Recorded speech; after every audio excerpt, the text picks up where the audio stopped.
இதுவரைக்கும் தமிழ்நாட்டில் எந்த புதிய கட்சியும் பெறாத வாக்கை பெறுவார். அதெல்லாம் they will handle it. அது விஜய் வந்து ஒரு தாக்கத்தை நான் ஏற்கனவே சொன்னேன். விஜயுடைய தாக்கம் முதல்ல ஏடிஎம்கேக்கு இழப்புன்னு நினைச்சிட்டு இருந்தாங்க. இப்போ டிஎம்கேக்கு இழப்புன்னு வரும்போது இந்த பதட்டம் இருக்கும். அது எல்லாருக்குமே இருக்கும். விஜய்க்கு பதட்டம் இருக்குது, ஆட்சியை பிடிக்கணும்ல. GT Holidays and Dr. Shivarma Ayur Tharum Ayurveda presents Behind What's Beyond the News with Rangraj Pandey, powered by Arabian Garden Seafood Restaurant. Vijay பண்ணா மட்டும் தான் கேட்பீங்க. எடப்பாடி வந்து தலையில நிப்பாரு கேட்க மாட்டீங்க. நைனான வந்து மேல இருந்து தூங்குவாரு நீங்க கேட்க மாட்டீங்க. எல்லாம் இல்லாம என்னமோ வித்த காட்டுவாங்க நீங்க பார்க்க மாட்டீங்க. அது உங்களுக்கு மக்களும் பார்ப்பாங்க. நான் பார்க்கலாம், மக்கள்லாம் புறக்கணிக்கிறாங்க, யாரும் நல்லா பார்ப்பாங்க. அவங்க எல்லாம் பார்ப்பாங்க, ஓட்டு போய் மாத்தி போட்டு புதுசா வரவங்களுக்கு ஒரு வாய்ப்பு கொடுக்கணும் இல்லையா? அவங்க ஸ்பேஸ் நிறைய கொடுக்கும். அதுல சேர்ந்து புதுசா வரவங்க மக்கள் வாய்ப்பு கொடுப்பாங்க. எப்படி பொறுமையா இருக்கிறீங்களான்னு. புதுசா இருக்கவங்க மக்கள் பதவியை கொடுக்க மாட்டாங்க. நான் எத்தனை நிமிஷம் பேசலாம் உங்களுக்கு என்ன சார்? உதய் வெர்சஸ் விஜய் அப்படின்னு. ஆனா அவரை வந்து விஜய் சார் வந்து அதை சட்டை பண்ண மாதிரி தெரியல. அவர் அதை சொல்லவே இல்லை. உதயநிதிட்ட பிரஸ் மீட் கேட்குறாங்க, தீய சக்தின்னு சொல்லிட்டாங்களே அப்படின்னு. அவர் எப்பயாவது இந்த மாதிரி கேட்டிருக்கீங்களா அப்படின்னு கேட்குறாங்க. இல்லை சார் அவரை மட்டும் அவர் மாதிரி கேளுங்க. பிரஸ் மீட்டாக ஃபேஸ் பண்ணியிருக்கீங்களாங்கிற புரியுங்களா? உதயநிதி வந்து பல முறை தர்மசங்கத்தில் முடிச்சிருக்காரு பிரஸ் மீட்ல. அது வேற விஷயம். கேட்குற சரிதானே? அப்போ விஜய் அவர்களும் ஃபேஸ் பண்ணல, பிரஸ் மீட் பண்றது இல்லைன்னு சொல்றாங்கல்ல. ஆமா, ஒரு ஸ்டைலா இருக்கலாம்ல. இது வச்சுக்கங்க. ஜெயலலிதா அவர்களும் பண்ணல, வச்சுக்கங்க. நீங்க மோடியா வந்தீங்கன்னா சந்தோஷம் தானே. மோடியா வந்துட்டாரு விஜய், நான் சந்தோஷப்படுவேன்ல. பிஜேபியோட பி டீம்னு அவங்க சந்தோஷப்படுவாங்கல்ல. பிஜேபி சோம்படிப்பே நினைக்காதீங்க, நான் செய்ய மாட்டேன்.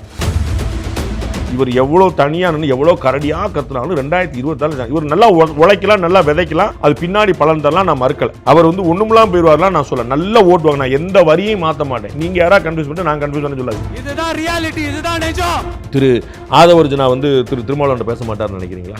ஏன் திரு விஜய் வந்து திருமாவளவன் பேச மாட்டார்னு நினைக்கிறீங்களா? நான் ஏற்கனவே சொன்னேன், திரு டிடி விஜயன் திரு விஜய் பேசியிருக்கிறார். நாம தான் அரசியல் ஏதோ நேர்மை தூய்மைன்னு உட்கார்ந்து காமெடி பண்ணி. தூய சக்தி டிவிகேவுக்கும் தீய சக்தி டிஎம்கேவுக்கும் தான் போட்டியே. நம்ம முதல் விஷயம் என்னன்னா, அவர் எந்த தப்பும் பண்ணல.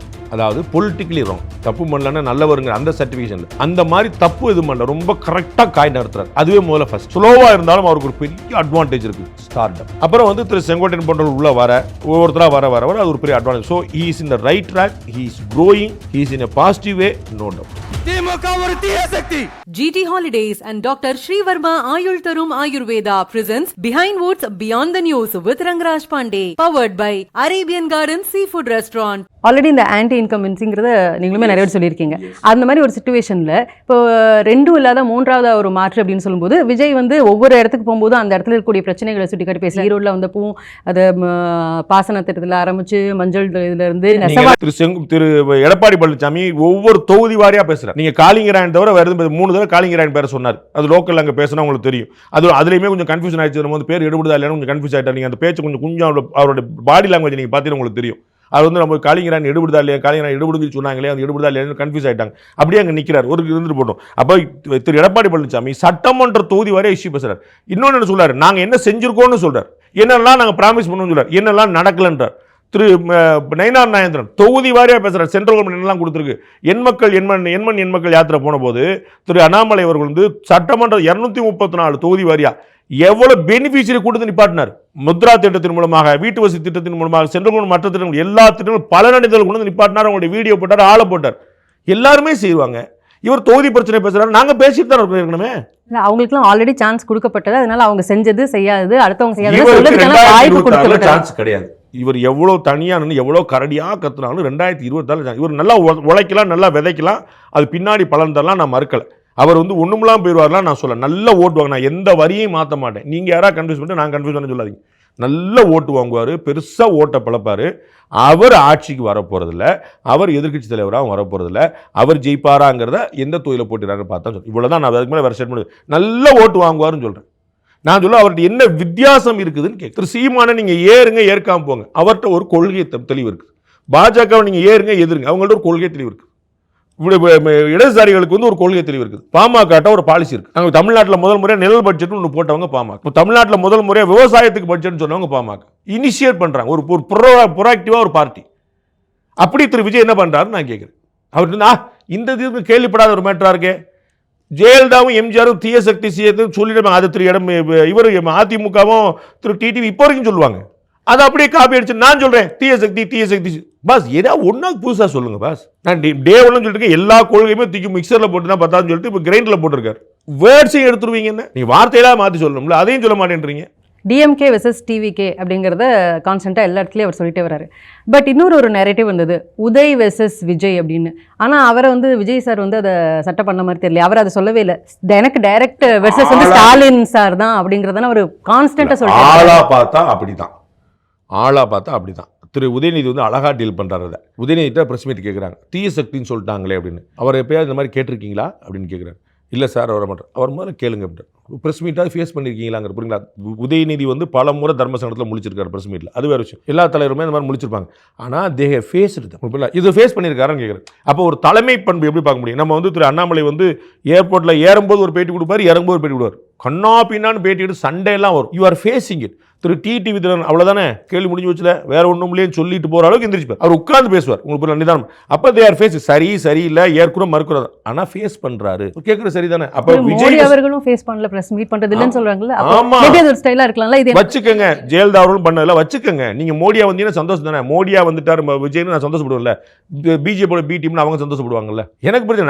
நான் மோடி மாதிரி நீங்கள் ஆயிட்டீங்கன்னா சந்தோஷம், ஜெயலலிதா மாதிரி ஆயிட்டீங்கன்னா சந்தோஷம். ஜெயலலிதா என்ன செய்வாங்க, அவங்க அதுக்கு முன்னாடி என்ன பண்ணாங்கன்னு மறந்துடுறீங்கல்ல. அதுதான் சொல்ல, மோடி வந்து பிஜேபியில கடைநிலை தொண்டனாக இருந்தவர், ஊரா சுத்தினவர். ஜெயலலிதா வந்து சத்துணவு துணைத் தலைவராக இருந்தவங்க, திட்டத்துக்கு சேமிப்புக்கு இருந்தவங்க, பார்லிமெண்ட் ராஜ்யசபா எம்பியா இருந்தவங்க, கொள்கை வரப்பு செயலாளர் இருந்தவங்க, ஊரா பிரச்சாரம் பண்ணவங்க. எம்ஜிஆர் குருக்களின் மருத்துவமனை இங்கே தமிழ்நாடு முழுக்க பிரச்சாரம் பண்ணவங்க. ஒரு எக்ஸ்பீரியன்ஸுக்கு பிறகு தே ஹேண்டில் இட். ஒருத்தருக்கு ஒரு ஸ்டைல் இருக்கிற மாதிரி இது விஜயோட ஸ்டைலா இருக்கலாம் இல்லையா? வச்சுக்கோங்க, நான் பண்ணக்கூடாது சொல்லவே மாட்டேங்க. நான் கேட்குறேன் உதயநிதி வெர்சஸ் இதுவாங்கிறதுக்கு நான் உதயநிதி வந்து சில சமயங்களில் தவிர்த்தாலும் ஃபேஸ் பண்ணுறாருன்னு நான் சொல்லுறேன். வித்தியாசத்தை நான் சொல்லுறேன். இவங்களுக்கு வந்துருச்சு அப்படின்னா அவங்க அப்படி தான் ப்ரொஜெக்ட் பண்ணுறாங்க. டிஎம்கே வெர்சஸ் டிவிக்குங்கிறது அவங்களுடைய நல்ல ஆசை, அது நடக்க போகிறதில்ல. அவர்கள் வந்து நல்ல வித்தியாசத்தில் 3ஆம் இடம் பிடிப்பாங்க, 2ஆம் இடம் கேரண்டியாக கிடையாது. அவங்க வந்து நினச்சிட்டு இருக்காங்க நம்ம வந்து 2ஆம் இடம் பிடிச்சிடுவோம். பப்ளிக் வந்து ஓட்டு போடும்போது நிற்கும், தனியாக நின்றாருன்னா அவருக்கு ஒரு பெரிய சிக்கல் இருக்குது. 2வது ஏடிஎம் கூட சேர்ந்துட்டாருன்னா நிறைய கேம்ஸ் சேஞ்ச் பண்ண முடியும் அவரால். அவர் நிறைய விஷயங்களை கிளைம் பண்ணிக்க முடியும். அவர் எவ்வளோ பயங்கரமாக முக்கி ப்ரெஷர் பண்ணி ஹீ இஸ் ஒர்க்கிங் ஹார்ட், நான் அதெல்லாம் மறுக்கவே இல்லை. அது வந்து நிறைய அது வச்சுக்கிட்டு அது பிரயோஜனப்படாது. மக்கள் ஒரு எலெக்ஷனில் மாற்றி போடுவாங்க, நிறைய பேசுவாங்க, நிறையா கேட்பாங்க, பயங்கர டாக் இருக்கும். உங்களை மாதிரி வந்து விஜய் வந்து என்ன பண்ணாலும் ஒரு பேட்டி கேட்டுருவீங்க, விஜய் பண்ணால் மட்டும்தான் கேட்பீங்க. எடப்பாடி வந்து தலையில் நிற்பார், கேட்க மாட்டீங்க. நைனாரை வந்து மேலேருந்து தூங்குவார், நீங்கள் கேட்க மாட்டீங்க. எல்லாம் இல்லாமல் என்னமோ வித்த காட்டுவாங்க, நீங்கள் பார்க்க மாட்டீங்க. விஜய் வெளில வந்துட்டாருன்னா டாக்டர் நீங்கள் கேமராட்டு வந்துருவீங்க. அது உங்களுக்கு மக்களும் பார்ப்பாங்க. நான் பார்க்கலாம், மக்கள்லாம் புறக்கணிக்கிறாங்க, யாரும் நல்லா பார்ப்பாங்க, அவங்களாம் பார்ப்பாங்க, ஓட்டு போய் மாற்றி போட்டு. புதுசாக வரவங்களுக்கு ஒரு வாய்ப்பு கொடுக்கணும் இல்லையா? அவங்க ஸ்பேஸ் நிறைய கொடுக்கணும். அதில் சந்தேகம். புதுசாக வரவங்களும் மக்கள் வாய்ப்பு கொடுப்பாங்க. எப்படி பொறுமையாக இருக்கிறீங்களான்னு. புதுசாக இருக்கவங்க மக்கள் பதவியை கொடுக்க மாட்டாங்க. திரு செங்கோட்டையன் அவர்கள் வந்து செங்கோல் கொடுத்தாரு விஜய் அவர்களுக்கு. இப்போ அவர்கிட்ட நீங்கள் செங்கோல் கொடுத்ததுக்கு என்ன காரணம் அப்படின்னு கேட்கும்போது, எம்ஜிஆர் அவர்கள் வந்து ஜெயலலிதா அவர்களுக்கு வந்து செங்கோல் கொடுத்தாங்க, ஆட்சியில் அம்மா உட்காந்தாங்க. அந்த மாதிரி நான் விஜய் அவர்களுக்கு செங்கோல் கொடுத்துருக்கேன், அடுத்து 2026 அவர் ஆட்சியில் உட்காருவார் அப்படின்னு சொல்கிறாரு செங்கோட்டையன் அவர்கள். செங்கோல் கொடுத்தா வந்துடலான்னு இதுக்கு முன்னாடி ஒரு 1060 செங்கோல் வந்திருக்கு. நீங்கள் எனக்கு கொடுத்துருங்க, நான் எதாவது ஆட்சி பிடிக்கிறேன்னு பார்க்குறேன், நான் உங்களுக்கு கொடுத்துறேன், நீங்கள் எதாவது ஆட்சி பிடிக்கிறீங்களான்னு பார்ப்போம். அதெல்லாம் ஒரு சென்டிமெண்ட், சந்தோஷம் தான். வீரவாள் கொடுப்பாங்க. இப்போ 2021 எலெக்ஷன் ஒட்டி எல் முருகன் அவர்கள் வந்து வேல் யாத்திரை நடத்தினார். அப்போ டிஎம்கேலே பாதி பேர் வேல் வாங்கிக்கிட்டாங்க, கொடுத்தாங்க. தமிழக முதலமைச்சரே வேலை ஊற்றி கொடுத்தாங்க, கனிமொழி அக்காட்ட வேலை கொடுத்துட்டாங்க. அது ஒரு ட்ரெண்டு, அது மாதிரி கொடுத்துருப்பாங்க. செங்கோல் கையில் வாங்கினா வந்து பார்த்தீங்கன்னா, அப்போ வந்து செங்கோல் வாங்கின பாரத பிரதமர் தான், அவர் தான் முதல்ல வந்து கடைசி வரைக்கும் ஆட்சிக்கு வரணும், நிரந்தரமாக இருக்கணும். தமிழ்நாட்டில் மறந்து போன செங்கோலுக்கு இன்ட்ரடியூஸ் பண்ணது யார்? ஒரிஜினல் செங்கோல். அதை வந்து ட்ரெண்ட் ஆக்குன பார்லிமெண்ட்டில் மக்களில் வச்சது யார்? நீங்கள் அது செங்கோலுக்கு ஒரு கிரெடிட் கொடுப்பீங்கன்னா அங்கே பிஜேபி தான் கொடுக்கணும். அவர் நேரம் இருக்காரு, இவ்வளவு வருஷமா இருக்காருல்ல மாநிலத்தில் ஆட்சிக்கு வந்துடும் சொல்லுங்க, அப்படி சொல்லுங்க. செங்கோலை, தமிழ்நாட்டு செங்கோலை தூக்கி பிடித்தவர் வந்து மோடி. தமிழ்நாட்டில் அவர் பிஜேபி ஆட்சி பிடிக்கும், அப்படியே யோசிக்க மாட்டீங்க. இவர் நான் சொல்ல ஆட்சி பிடிக்கலாம் சொல்ல அப்படிங்களா? நான் 2036 முன்னாடி பிஜேபி ஆட்சி தமிழ்நாட்டில் கிடையாது சொல்லியிருக்கேன். நான் வந்து உடனே ஆட்சி வந்து சொல்ல மாட்டேன். நான் வந்து பிஜேபிக்கு சொம்படிப்பே நினைக்காதீங்க, நான் செய்ய மாட்டேன்.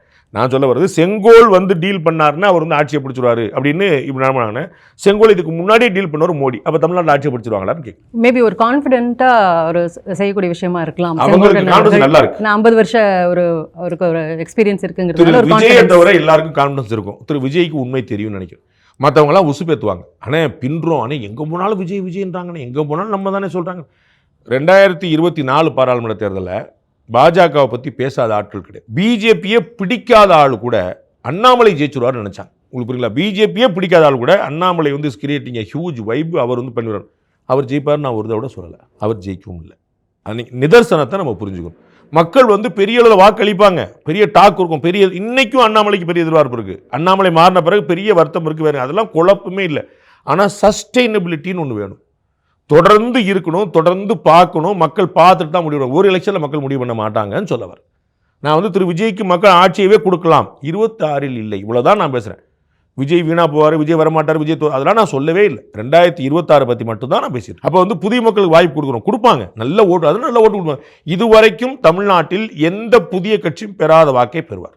நான் சொல்லியிருக்கேனே, எனக்கு ஒன்றும் குழப்பம் இல்லை. நான் வந்து அவர் வந்து ஒரு 2% வாங்குவாருங்க, டெபாசிட் போயிருங்கன்னா சொல்லலையே. இதுவரைக்கும் 3வது புதிய கட்சி, பெரிய கட்சி, அதிமுக திமுக அல்லாத ஒரு பெரிய கட்சி வாங்காத ஓட்டை வாங்குவார். But that will not help him. But ஏன் திமுக பயப்படுறாங்கன்னு அவர் சொல்றாரு. ஏன் அப்ப என்ன பார்த்து அவங்க பயப்படுறாங்க, அவங்க பயம் தெரியுது அப்படின்றாரு. நிறைய பேர் விட்டு பேச வைக்கிறாங்கன்றாரு. யாருமே பயப்படல. பயந்தாலும் அவங்க உங்களுக்கான ஒரு அவங்க ஆட்சி பிடிக்கிறாங்க, அது பயம்னு நீங்க பார்க்க முடியாது. அவங்க இதை மாதிரி நிறைய பேர் பார்த்தவங்க, எம்ஜிஆரை கட்சி விட்டு தூக்குனவங்க, வைகோவை கட்சி விட்டு தூக்குனவங்க, அதெல்லாம் நிறைய அவங்களே சொந்தமாக நிறைய விஷயங்கள் பண்ணிக்கிட்டவங்க. அதெல்லாம் தே வில் ஹேண்டில் இட். அது விஜய் வந்து ஒரு தாக்கத்தை, நான் ஏற்கனவே சொன்னேன், விஜயுடைய தாக்கம் முதல்ல ஏடிஎம்கேக்கு இழப்புன்னு நினச்சிக்கிட்டு இருந்தாங்க. இப்போ டிஎம்கேக்கும் இழப்புன்னு வரும்போது இந்த பதட்டம் இருக்கும். அது எல்லாருக்குமே இருக்கும். விஜய்க்கு பதட்டம் இருக்குது, இந்த ஆட்சியை பிடிக்கணும்ல. ஏடிஎம்கேக்கு பதட்டம் இருக்கும், நோ டவுட். அதிமுக எடப்பாடி பழனிசாமி பதறுவார், வந்தால் நல்லா இருக்குமே நினைப்பார். நான் இல்லைன்னு சொல்ல, அதிமுக காரங்களுக்கு ஒரு குழப்பம் இருக்கும். அதிமுக எங்கே பேசினாலும் கேட்குறாங்க. டிஎம்கே காரங்களுக்கும் இந்த பதட்டம் இருக்கும். அது எல்லாருக்கும் இருக்குது. அதனால் அது விஜயை கண்டு வர்ற பதட்டம் இல்லை. விஜய் இடத்துல மக்கள் நல கூட்டணி இருந்தாலும் இருந்திருக்கும். நம்ம ஓட்டு அங்கே போகுதே. திரு ஸ்டாலின் அவர்கள் 2017 இந்த மக்கள் நல கூட்டணி அப்படியே கழிச்சிட்டு மொத்தமாக உள்வாங்கிக்கிட்டார். மக்கள் நல கூட்டணியில் இருந்தவங்கள விஜயகாந்த் அவர் எல்லாருமே அன்னை இல்லை, எல்லாருமே இங்கே வந்துட்டாங்க. என்ன காரணம்? 2016 தோத்ததுக்கே மக்கள் நல கூட்டணிக்காக காரணம் நினைச்சார் அவர். அவங்க வந்து ஒரு 5% ஓட்டு எடுத்துட்டாங்க, நம்ம 5% ஓட்டில் நம்ம ஆட்சியை விழுந்துட்டோம். மொத்தமாக 2017 தூக்கி உள்ள வச்சுக்கிட்டார். 19, 21 தொடர்ந்து இவ்வளோ தானே. அப்போ மக்கள் நல கூட்டணியை கண்டு திமுக அஞ்சியது அப்படின்னு. அந்த ஓட்டு நமக்கு எது தேவையில்லாம டிஃபரன்ஸு, அந்த ஓட்டையும் தூக்கி உள்ள போடு, இவ்வளோதான். சில பேரை பற்றி பேசுங்கன்னு சொல்கிறாங்க. களத்துக்கே வராதவங்களை பற்றியும் களத்தில் இல்லாதவங்களை பற்றியும் நான் ஏன் பேசணும் அப்படின்னு கேட்குறாரு. யாரை மென்ஷன் பண்ணுறாரு? ஏடிஎம்கே பிஜேபி பற்றி பண்ணாருன்னா ஏடிஎம்கே பிஜேபிக்காரங்களாம் யோசிக்கணும். அவங்க தான் சாமரம் வீசிக்கிட்டே இருக்காங்க. எங்கே கோச்சு கொடுவாரோ, எங்கே நாளைக்கு வராமல் போயிடுவாரோ, வரக்கூடிய வாய்ப்பு இருந்ததை பாண்டே பேச்சை கேட்டு நம்ம மாட்டுக்கு கெடுத்து விட்டுருவாங்களோ, அவராக சும்மா இருந்தாலும் வந்திருப்பாரு, இவங்கெல்லாம் நம்ம வந்து பேசி விட்டுக்கணும். அதெல்லாம் தேவையில்லை. நான் பல முறை சொன்னது, அதிமுக பாஜக திட்டினாங்க, வந்துட்டாங்க. கம்யூனிஸ்டும் காங்கிரஸ் திட்டினாங்க, வந்துட்டாங்க. திமுக மதிமுக திட்டினாங்க, வந்துட்டாங்க. காங்கிரஸ் விடுதலை திட்டினாங்க, வந்துட்டாங்க. எல்லா திட்டங்களும் ஒன்றா உட்காந்துருக்காங்க. நீங்கள் மட்டும் என்ன அது தேர்தல் கூட்டணின்னு சொல்லிட்டு போக வேண்டியதானே? நீங்கள் உங்களை வந்து ஒருத்தர் வந்து பேசும்போது அது நீங்கள் என்ன டீல் பண்ணு பார்க்க. சம்டைம்ஸ் வந்து பேசுகிற கூட ஒரு அங்கீகாரம் கொடுத்த மாதிரி ஆயிரும். உங்களுக்கு புரியுங்களா? திமுக வந்து அப்படி தான் புறக்கணிது. நீங்கள் வந்து ஸ்டாலின் அவர்கள் பதில் சொல்ல மாட்டார் விஜய்க்கு, உங்களுக்கு புரியுங்களா? வேற யாராவது உட்காந்தா பதில் சொல்லிட்டு இருப்பாங்க. அப்போ ரொம்ப தெளிவாக நம்ம வந்து விஜய் அவரோட பேரை கூட அசம்பிளியில் சொல்லல, உங்களுக்கு புரியல, அந்த கட்சி தலைவர் அந்த கட்சியில் தான் சொல்லிட்டு இருந்தாங்க. அது வந்து ஸோ உங்கள் பேரெலாம் சொல்லி உங்களுக்கு ரெக்கக்னேஷன் கொடுக்க விரும்பினா கூட நினைக்கலாம். அண்ணாமலை ஒரு மாநிலத்தில் இருக்கும்போது அவர் பேரை சொல்லாமலே ரொம்ப நாள் இருந்தாங்க. அந்த மாதிரிலாம் இருக்கலாம். அதெல்லாம் ஒரு ஸ்ட்ராட்டஜி டாக்டிக்ஸ். இவர் வந்து ஏடிஎம்கே பிஜேபி சொல்கிறாருன்னு ஏடிஎம்கே பிஜேபி 2ஆம் கட்ட தலைவர் 3ஆம் கட்ட தலைவர் அடிச்சு விளையாட வேண்டியதான். திரு அண்ணாமலை அவர்கள் சொன்னார், விஜய் நாங்கள் நடிகர்கள் இடுப்பு கிழிட்டு வரவங்க நாங்கள் அப்படி சனிக்கிழமை பாலிடிக்ஸ் பண்ணுறவங்க எல்லாம் சொல்லி சொன்னார். அது மாதிரி இறங்கி அடிக்க வேண்டியதான் அவங்களுக்கு. அவர் உங்களை அடித்தாருன்னா நீங்கள் அடிக்க வேண்டியதான். அடிக்காம மட்டும் உட்காந்துங்க, எனக்கு பிரச்சனை இல்லை. அது அவங்களுடைய பாலிசி. அவங்க எப்படினாலும் அவங்க தே கேன் டீல் வித். நாளைக்கு ஒரு இழப்பு வந்த பிறகு 2024 அதிமுக பாஜக பிரிந்திருந்து தான் இழப்புக்கு காரணம். அதை நான் முன்னாடியே சொன்னேன். யாரும் கேட்கல, நான் சொல்லி கேட்கணுங்கிற அவசியம் இல்லை, கேட்கல, புரிஞ்சிருச்சு, ஒன்றாந்துட்டாங்க. அப்போ தாவேக்கா வந்தால் வெற்றி, நான் மறுக்கல. தாவேக்கா வந்தால் உத்தரவாதமான வெற்றி. ஆனால் வருவருன்னு எவ்வளோ நாள் காத்துட்டு இருக்கணும்? நீங்கள் பொண்ணு கிடைக்குமா பொண்ணு கிடைக்கணும் கல்யாணமே பண்ணாமல் உட்காந்துருந்தீங்கன்னா ஊரில் என்ன பேசுவான்? மாப்பிள்ளைக்கு ஏதோ கோளாறு போல, இன்னும் கல்யாணம் முடியலன்னு பேசுவான். எனக்கு அந்த பொண்ணு தான், நீங்கள் ஏதோ காதல் உட்காந்துருப்பீங்க, எனக்கு அந்த பொண்ணு தான் வேணும்னு. ஆனால் ஊரில் என்ன பேசுவான்? 30 வயசு ஆகிப்போச்சு, 35 கல்யாணம் முடிக்காமல் ஏதோ கோளாறு போல பேசுவான்.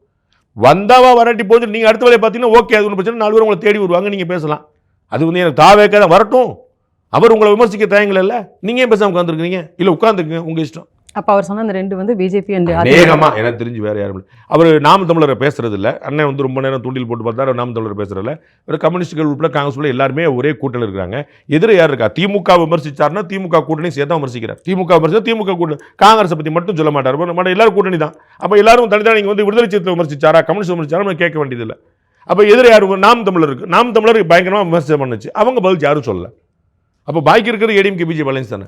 அவங்கள தான் சொல்கிறார் நினைக்கிறேன். அவங்கள சொல்லலைன்னு ஏடிஎம்கே நினைச்சிச்சுனாலும் சந்தோஷம் தான். திரு நயினார் நாகேந்திரன் அவர்கள் வந்து என்ன சொல்லியிருக்கிறாங்க அப்படின்னாக்கா, செங்கோட்டையன் அவர்கள் டிவிகேல சேர்றதுக்கு முன்னாடி சேகர் பாபு அவர்களை போய் சந்திச்சாங்க, அப்போ இவர் வந்து பி டீம் அப்படின்னு சொல்லியிருக்கிறாரு. சேகர் பாபு என்கிட்ட கூட பேசினார் அப்படின்னு சொல்லிட்டு அவங்க கட்சியில் சேர்ந்த பிறகு திரு நயினானந்தனே சொல்லியிருக்காரு. எஸ்ஆர்எம் காலேஜ் நினைக்கிறேன், இங்கே ஒரு காலேஜில் வந்து கூட்டம் நடந்துச்சு. அப்போ வந்து அவங்க கட்சியில் புதுசாக ஒருத்தர் சேர்ந்துருக்காரு. சேர்ந்தோடனே நிறையா செலவு பண்ணார். செலவு பண்ணோடனே அவர் துணைத் தலைவர் ஆக்கியிருக்காங்க. நிறைய காசு கொடுக்குறாருன்னொன்னே அவர் எப்படிப்பா தூக்குனேன் அப்படின்னு சேகர் பாபு என்கிட்ட பேசினாருன்னார். எல்லாரும் முன்னாடி பொதுவில் சொன்னார். அப்போ சேகர் பாபுவும் திரு நயினானந்தனும் ஃபோனில் தொடர்பில் இருக்காங்கன்னா, டிஎம்கேட பி டீம் பிஜேபியா, பிஜேபியோட பி டீம் டிஎம்கேவா? நம்ம தான் பைத்தியக்காரங்க மாதிரி உட்காந்துருப்போம். எல்லா அரசியல் தலைவரும் தெளிவாக இருப்பாங்க. அவங்க எல்லாரோடையும் பேசிகிட்டே இருப்பாங்க. திரு ஆதவர்ஜுனா வந்து திரு திருமாவளவன் பேச மாட்டார்னு நினைக்கிறீங்களா? ஏன் திரு விஜய் வந்து திருமாவளவன் பேச மாட்டார்னு நினைக்கிறீங்களா? நான் ஏற்கனவே சொன்னேன், திரு டிடி விதன்ட்ட திரு விஜய் பேசியிருக்கிறார். அப்போ உடனே அவர் அங்கே போயிடுவார்னு அர்த்தம் இல்லை. எல்லாரும் எல்லாத்தையும் பேசிட்டு இருப்பாங்க. அதிகாரப்பூர்வமாக இன்னைக்கு முடியுதோ அன்னைக்கு சொல்லுவாங்க. நாஞ்சில் சம்பத் போய் கட்சியில் சேர்ந்தார், செங்கோட்டையன் போய் கட்சியில் சேர்ந்தார். அன்னைக்கு காலை நேராக போய் பனையூர் வீட்டில் போய் கவு தட்டி பாஸ் நான் கட்சியில் சேர்ந்து சொல்லி சேர்ந்துட்டாங்களா? அதற்கு முன்னாடி ஒரு பெரிய லென்த்தி கான்வர்சேஷன் நடந்திருக்குங்கிறது தெரியலையா? அவ்வளோதான். Everybody is talking with everybody. நாம தான் அரசியல் ஏதோ நேர்மை தூய்மைன்னு உட்காந்துட்டு காமெடி பண்ணிட்டு இருக்கோம். விஜய் அவர்கள் அந்த விக்கிரவாண்டியில் ஸ்டார்ட் பண்ணதுலேருந்து இப்போ சமீபத்தில் நடந்த ஈரோடு வரைக்கும் கான்ஸ்டண்ட்டாக ஒவ்வொரு மக்கள் சந்திப்புலையும் ஒவ்வொரு இதுலேயும் அவர் முன்னேறி போயிட்டே இருக்கார். தேர்தல் அரசியலை நோக்கி அல்லது இந்த களத்தில் வந்து அவர் சரியான ஒரு பிளேயர் அப்படிங்கிறத நோக்கி அவர் கரெக்டாக வந்துட்டே இருக்கிறார் தானே. நம்ம முதல் விஷயம் என்னென்னா, அவர் எந்த தப்பும் பண்ணலை. அதாவது பொலிட்டிக்கலி ராங். தப்பு பண்ணலன்னா நல்லவருங்கிற அந்த சர்டிஃபிகேஷனில் நிறைய அரசியல் கட்சி தலைவர்கள் தப்பு பண்ணுவாங்க. அந்த மாதிரி தப்பு எதுவும் பண்ணல. ரொம்ப கரெக்டாக காய் நடத்துறாரு. அதுவே முதல்ல ஃபஸ்ட். அதுவே முதல்ல வந்து பெஸ்ட் விஷயம். நம்ம வந்து ஒன்று தப்பு பண்ணால் திருப்பி அதை நீங்கள் பேலன்ஸ் பண்ணணும், அதை காம்பன்சேட் பண்ணணும், திருப்பி ரீடூ பண்ணணும். அது மாதிரி ஒன்றும் பண்ணல. அதனால் ஸ்லோவாக இருந்தாலும் அவருக்கு ஒரு பெரிய அட்வான்டேஜ் இருக்குது, ஸ்டார்டம். அப்புறம் வந்து திரு செங்கோட்டையன் போன்றவர் உள்ள வர ஒவ்வொருத்தராக வர அது ஒரு பெரிய advantage. So he is in the right track, he is growing, he is in a positive way, no doubt. ஒரு பக்கம் திமுக, இன்னொரு பக்கம் விஜய் அவர்களினுடைய வேகம். ஸோ இதனால் இப்போ அவங்களுக்கு ஈடு கொடுக்கறதுக்கு திரு அண்ணாமலை அவர்களை வந்து பிஜேபி இறக்க போகிறாங்க போல. சமீபத்தில் ரொம்ப அவர் மறுபடியும் களத்தில் வந்து ரொம்ப வீரியமாக இருக்கிறாரு அப்படிங்கிற ஒரு பேச்சு வருது. அண்ணாமலை இறக்க போகிறாங்கன்னு என்ன பண்ணுவாங்க? அப்படி இதுக்கு முன்னாடி எங்கே ஏற்றிருந்தாங்களா? இறக்க போகிறாங்க என்ன மாநிலத்தில் திரும்ப கொடுக்க போகிறாங்களா? அந்த காமெடி பண்ண போகல. நான் ஏற்கனவே சொன்னேன், நீங்கள் யாருமே நம்மள கேட்கல. அதிமுக கூட்டணி அமைஞ்சனால பாஜக தலைவர் மாற்றப்பட்டிருக்கு. அது ஒரு காரணம், ஒரே காரணம் அல்ல. அண்ணாமலை அவர்கள் பெரிய ரிசோர்ஸு, பெரிய அசெட். அவரை வீண் பண்ண மாட்டாங்க. வீண் பண்ணாங்கன்னா பிஜேபிக்கு இழப்பு. அண்ணாமலைக்கு அரசியல் தெரியும், அதனால் அவர் பொறுமையாக இருப்பார், நடக்கும். நீங்கள் என்ன அண்ணாமலை கட்சி ஆரம்பிப்பாருங்கிற வரைக்கும் போனீங்களா இல்லையா? எல்லாரும் அண்ணாமலை போகிறார், ஓட போகிறார், அது நடக்க போகிறலன்னு சொன்னா இல்லையா? இன்றைக்கி நீங்களே எப்படி ஆச்சுட்டீங்க? மேட்டர் ஆஃப் மந்த்ஸில் என்னங்க அண்ணாமலைக்கு திரும்ப பயங்கரமாக முக்கியத்துவம் கொடுக்க ஆரம்பிச்சாங்க. அது தரங்க நான் முதல்ல தான் சொல்லிட்டு இருந்தேன். ஒரு டிரான்சிட் பீரியட், ஒரு டிரான்சிஷனை கூட நீங்கள் அலோவ் பண்ணல. அவர் புதிய தலைவர் வந்திருக்கிறாரு, பழைய தலைவர் நிற்கிறாரு, கொஞ்சம் ஒரு சட்லாய் நிற்பார், புதிய தலைவர் இயங்குற கனவு. அதுதான் நான் சொன்னேன். அவர் அமைதியாக இருக்காரு, அவர் வரல, அவர் புறக்கணிச்சாரு, அவரை புறக்கணிச்சாங்க. இல்லை கதற்கதன்னு நீங்கள் இப்போ கொஞ்ச நேரத்தில் நீங்களே மாற்றிட்டு அவருக்கு முக்கியத்துவம் கொடுக்குறாங்கன்றீங்க. அவர் முக்கியத்துவம் கட்டாயம் கொடுக்கணும், கொடுப்பாங்க. ஒவ்வொருத்தர் அவருக்கு மட்டும் இல்லை, எஸ்ஐஆர் பணி தமிழ்நாட்டில் பாஜக மேற்கொள்றதுக்கான பொறுப்பை திரு பொன்ராதாகிருஷ்ணன் கொடுத்துருக்காங்க. அப்போ என்ன அவர் திரும்பி லைம்லைட் வந்துட்டாரா?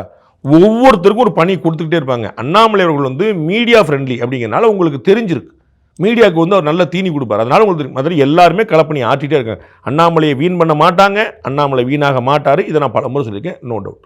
அவர் மாநில தலைவர் ஆகிறதுக்கான வாய்ப்பு 2026 தேர்தலுக்கு முன்னாடி இல்லை.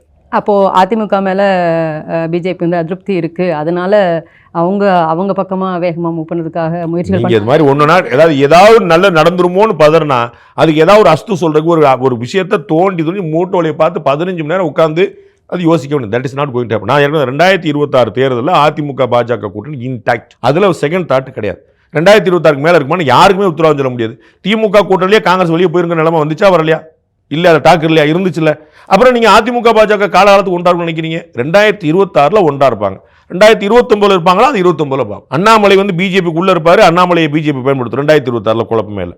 அவர் மாநில தலைவர் 26 தேர்தல் வரைக்கும் கிடையாது. இந்த 3 வருஷம் டேம் முடிகிற வரைக்குமே கிடையாது. எனக்கு தெரிஞ்சு நான் இன்னும் உங்களுக்கு தெளிவாக சொல்லாந்தா 2029 தேர்தலுக்கு கொஞ்சம் முன்னாடி இந்த 3 வருஷம் டேம் முடியும் திரு நயினானந்தர். ஸோ அவருக்கு எக்ஸ்டெண்ட் பண்ணுறாங்களா இல்லைன்னு பார்க்கலாம். அப்போ வேணா வரலாமே தவிர இந்த 3 வருஷம் டேமை திரு நயினானந்தர் முழுமையாக பூர்த்தி பண்ணுவார். திரு விஜய் அவர்கள் மேலேயுமே கான்ஸ்டன்ட்டாக இந்த ஒரு குற்றச்சாட்டு இருந்துகிட்டே இருக்கே, அவர் பிஜேபி ஏன் ஸ்ட்ரைட்டாக சொல்லவே மாட்டேங்கிறாரு அப்படின்னு. ஆனால் அவர் ஐடியாலஜிக்கலி எங்களுடைய கொள்கை எதிரி அவங்க தான் அப்படின்னு அப்பப்போ சொல்ல தானே செய்கிறார். நல்லா சொல்ல தான் செய்கிறார். நான் தான் பிஜேபி ஏன் அவர் கவுண்டர் கொடுக்க மாட்டேன்னு தானே சொல்லிட்டு இருக்கேன். பிஜேபியை நல்லா திட்டார், எந்த தெளிவும் இல்லாமல், எந்த கொள்கையும் இல்லாமல், எந்த ஐடியாவும் இல்லாமல், எந்த பின் பாயிண்ட்டாக எதுவுமே இல்லாமல். நீங்கள் வந்து நீங்கள் 40 மார்க் தான் வாங்கியிருக்கீங்கன்னு உங்களை திட்டுவாங்க வீட்டில். ரொம்ப சரி. இந்த முந்தின எலெக்ஷனில் 20 மார்க் தான் வாங்கிட்டு இருந்தீங்கன்னு ஞாபகம் வச்சுக்கணும். அப்போ 20க்கு 40 growth தானே.